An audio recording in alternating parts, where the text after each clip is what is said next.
Naitanong mo na ba minsan sa sarili kung meron bang panalangin na mas nakakalugod sa Diyos? Kasi marahil sa tuwing nananalangin ka ay puro hingi na lang ang laman ng iyong panalangin.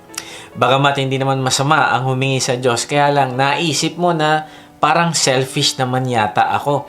Kasi puro tungkol sa sarili ko na lang ang gusto kong intindihin ng Diyos. Gusto ko naman na malaman kung ano ang panalangin na gusto niyang hingin ko. O kaya naman marahil feeling mo walang nangyayari sa panalangin mo kasi parang ang layo ng Diyos.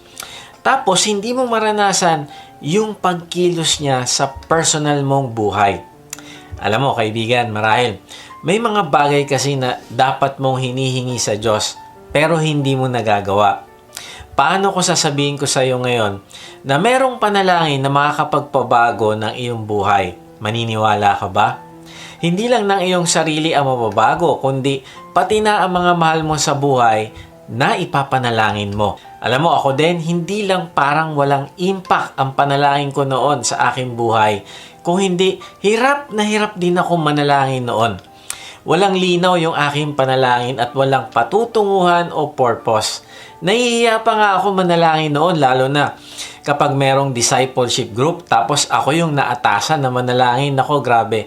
Hindi ko alam masasabihin ko. At kung may ipapanalangin naman ako, nako, paulit-ulit lang yung sinasabi ko at walang direksyon. Kaibigan, sa pag-uumpisa ng taon, ay gusto ko pag-usapan naman natin ngayon ang pinaka-importanting panalangin na pwede nating hilingin sa Diyos.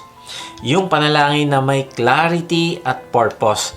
Yung panalangin na makakapagpabago sa ating buhay. Makakapagpabago sa ating mga mahal sa buhay at makakapagpabago sa ating simbahan.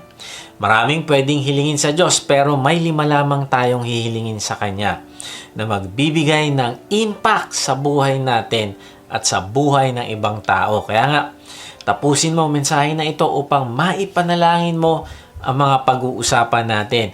Kapag ipinanalangin mo ito at isinasabuhay mo ay makikilala mo ang Diyos ng mas malalim. Makikilala mo siya ng personal bilang iyong lover, friend, physician, shepherd, helper. Mas matututo kang makinig sa Kanya at ang buhay mo ay magkakaroon ng sense of purpose. Alam mo ba na ang pinakamataas na goal natin bilang alagad ng Panginoong Hesus ay ang mabigyan natin ng karangalan ang Diyos sa ating buhay? Kaya nga si Pablo ay may 5 panalangin para sa church na kailangan magkaroon.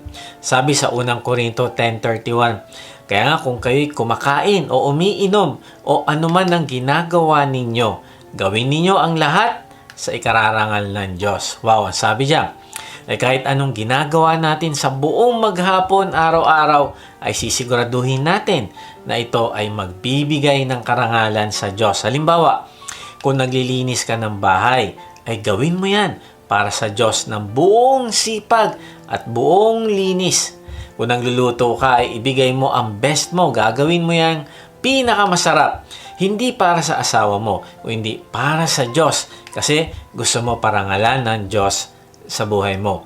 Kung nagtatrabaho ka, ay sisiguraduhin mo na hindi ka nalilate, na hindi ka gumagamit ng cellphone, na sisiguraduhin mo na bawat minuto ng iyong trabaho ay ibinibigay mo sa kumpanya. Grabe, ito yung sinasabi na sa lahat ng ginagawa mo ay ibibigay mo ang best mo. Kaya kahit sa anong ginagawa mo, kaibigan, hindi mo pwedeng sabihin, pwede na ito.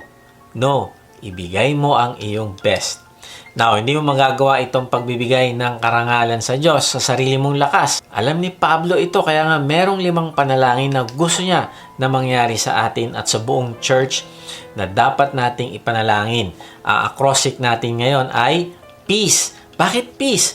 Kasi kung binibigay sa iyo ng Diyos ang 5 panalangin na ito, ay magkakaroon ka ng tunay na peace. We will pray that we might, letter P, perceive God's will, E, enact God's way, A, advance God's work, C, cultivate God's knowledge, and letter E, experience God's power. So number 1, we pray that we might perceive God's will. Sabi sa mga taga-Colosas 1:9, kaya nga mula nang marinig namin ito, patuloy naming idinadalangin sa Diyos na sana'y ipaunawa niya sa inyo ng lubusan ng kanyang kalooban sa pamagitan ng karunungan at pangunawang kaloob ng Espiritu. Ang panalangin ni Pablo ay ipaunawa sa atin ng Diyos ang kanyang kalooban. Now, hindi pinapatungkulan ni Pablo dito na God's will ay kung anong brand ng kotse ang bibilin mo o kung anong klaseng trabaho ang papasukan mo. Okay din ito, walang masama. Pero ang pinag-uusapan dito sa context ng Colossians chapter 1 ay makilala mo talaga ng mas malalim ang Diyos at maintindihan mo kung ano ang gusto niyang mangyari sa iyong buhay. Kaibigan, bukod sa trabaho at iba pang pangangailangan mo, naitanong mo na ba talaga ng seryosohan ng Diyos kung ano ba talaga ang nais niya na mangyari sa iyong buhay? At kung nalaman mo, ay nangyayari na ba ito sa buhay mo? Kaibigan, ang kalooban niya, ang gusto ng Diyos na maunawaan mo, na mapuno ka nito sa iyong isip at puso. Sa English translation ay nakalagay doon, we continually ask God to fill you with the knowledge of His will. Yung fill you ay ibig sabihin na punong-puno ka at wala nang space para sa ibang bagay. Siksik na siksik ka ng kalooban ng Diyos na wala nang mapaglagyan. Ibig sabihin, ito ang nagsasatisfy sa'yo kasi punong-puno ka na ng kalooban ng Diyos. Now, bakit kaya gusto ng Diyos na hilingin natin sa Kanya na punuin niya tayo ng Kanyang kalooban? Kasi kung ano ang nagpupuno sa'yo, ayun din ang magkokontrol sa'yo. Kung puno ang isip at puso mo ng pornography, ay ito ang magtutulak sa'yo na gumawa ng imoralidad at kahalayan. Kung puno ang isip at puso mo ng chismis, ay magiging self-righteous, judgmental, critical at walang compassion sa ibang tao. Kung puno ang isip at puso mo ng entertainment, video games, iisipin mo na ang buhay ay isang pantasya at may mababaw na purpose. Pero sa kabaligtaran, kung puno ang isip at puso mo ng kalooban ng Diyos, siksik na siksik ito sa iyo ay magiging aktibo at mabunga ka sa purpose ng Diyos para sa buhay mo. Ang buhay mo ay puno ng sigla at kabuluhan dahil nagagawa mo ang purpose ng Diyos sa iyong buhay. Kaibigan, ano nagpupuno sa iyo? Marahil kaya boring ang buhay, kaya walang sigla, walang direksyon. Para ka lang dahon na tinatangay ng hangin sa iba't ibang direksyon. Ay marahil kaibigan, hindi ka puno ng kalooban ng Diyos sa iyong puso at sa iyong isip. Sa salitang Griego, ang binabanggit ni Pablo dito na pagkaunawa o knowledge sa kalooban ng Diyos ay epinosis. Ang ibig sabihin ng gnosis ay knowledge. At yung epi, ibig sabihin ay above or beyond the usual level of something. Sa madaling salita, ay hindi lang basta ordinaryong knowledge ang gusto ng Diyos na meron tayo pagdating sa kanyang kalooban. Gusto niya ibang level, mas malalim, mas punong-puno at wala ng paglagyan. Ibig sabihin, alam mo ang implication nito sa buhay mo at naiintindihan mo kung paano mo ito i-apply sa buhay mo. Ito na dapat ang magkukonsume ng isip mo. Bakit? Para ito din ang magkontrol na magawa mo ang kalooban niya at mapabuti ka. Maraming knowledge ang mundo at ito magpupuno sa iyo mula sa social media at internet. The moment na hindi mo pinopursue ang epinosis ng kalooban ng Diyos at pag nanaig ang worldly knowledge sa buhay mo, ay hindi ito magkakaroon ng impact para ka magkaroon ng meaningful life. Hindi mo kayang baguhin ang sarili mo, pero kung magkakaroon ka ng epinosis ng kalooban ng Diyos, ikaw ay mababago. Sabi ni Charles Spurgeon, every believer should be able to filter his culture's seductive gnosis through the grid of God's epinosis. Nakaka-bless yung mga taong na-realize nila na hindi nila alam kung paano magkakaroon ng buhay na maka-Diyos at may pakinabang, kaya't ang ginagawa nila ay nagsisikap silang magkaroon ng pagkaunawa ng kalooban ng Diyos.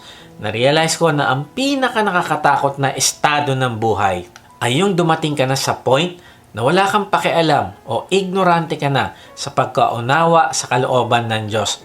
Iniisip mo, ang taas ng edukasyon mo, kaya alam mo na ang lahat ng kailangan mong malaman. Nako, Yan ang delikado. Kapag ganito ang ating ginagawa ay sinasarado natin ang pinto para maranasan mo ng personal ang Diyos.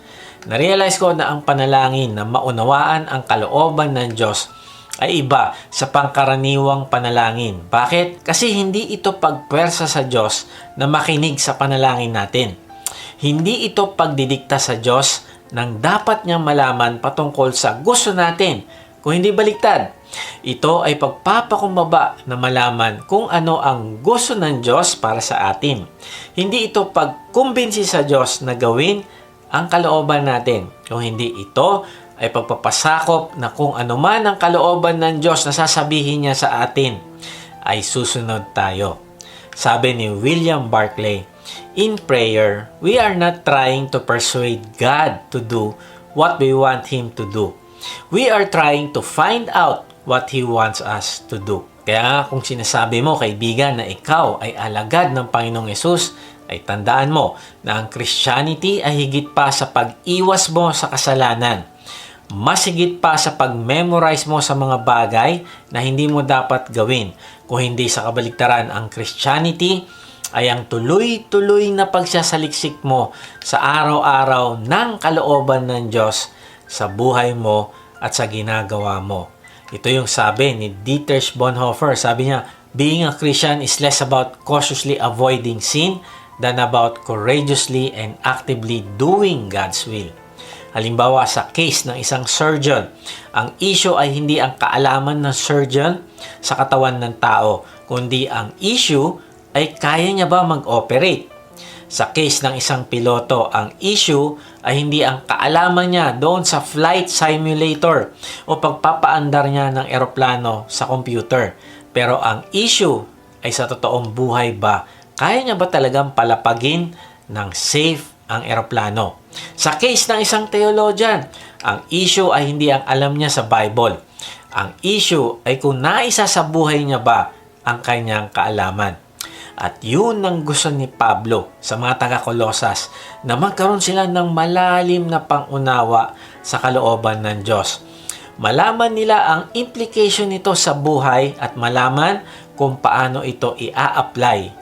Sabi ni Corrie ten Boom, the safest place to be is in the center of God's will. Now, ano naman ang God's will?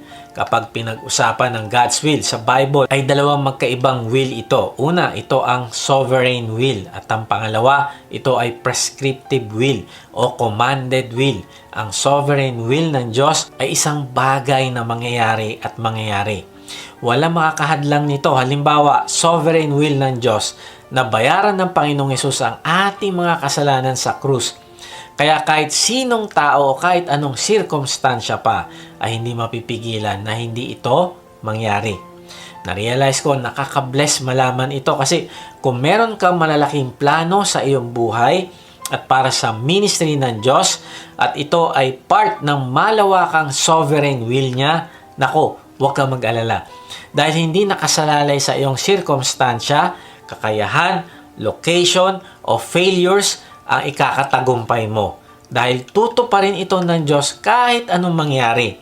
In fact, kung ikaw ay nanampalataya na sa Panginoong Yesus, ikaw ay naging anak na niya, at kung naging anak ka na niya, ay ang sabi sa Bible ay walang makakapaghiwalay sa iyo sa kanyang pagmamahal. Ito ang sovereign will. Sabi sa mga taga-Roma 8:38-39, sapagkat natitiyak kong walang makakapaghiwalay sa atin sa kanyang pag-ibig. Kahit ang kamatayan, ang buhay, ang mga anghel, ang mga pamunuan o ang mga kapangyarihan, ang kasalukuyan o ang hinaharap, ang kataasan, ang kalaliman o alinmang nilalang ay hindi makapaghihiwalay sa atin sa pag-ibig ng Diyos na ipinagkaloob sa atin sa pamamagitan ni Kristo Jesus na ating Panginoon. Now, ano naman yung prescriptive will o commanded will? Ito ang kalooban ng Diyos na inuutos niya sa atin. Halimbawa sa 1 Timothy 2:14, ang kalooban dyan ng Diyos ay maligtas ang lahat. Sa Romans 12:1-2, ang kalooban dyan ng Diyos ay hindi tayo umayon sa takbo ng mundong ito. Sa Ephesians 5:17-18, ang kalooban dyan ng Diyos ay mapuspos tayo ng banal na espiritu o magpakontrol tayo sa Kanya. Sa 1 Thessalonians 4:3-8, ang kalooban dyan ng Diyos ay talikdan natin ang mga sexual na kasalanan. Sa 1 Thessalonians 5:18, ang kalooban dyan ng Diyos ay manalangin tayo na may pagpapasalamat ng tuloy-tuloy. Sa 1 Peter 2:13-15, ang kalooban dyan ng Diyos ay magpasakop tayo sa mga authority natin sa gobyerno. Sa 1 Peter 4:19, ang kalooban dyan ng Diyos ay gawin natin yung tama kahit mahirapan tayo. Kaibigan, marami pang ibang prescriptive will o commanded will. Kaya kaibigan, kung mananalangin ka ng kalooban ng Diyos sa iyong sitwasyon, ay isasama mo sa panalangin ng Kanyang commanded will. Kasi kapag nag-violate ang iyong panalangin sa kalooban ng Diyos, ay hindi niya ito sasagutin. Sabi ni Charles Spurgeon, "When your will is God's will, you will have your will.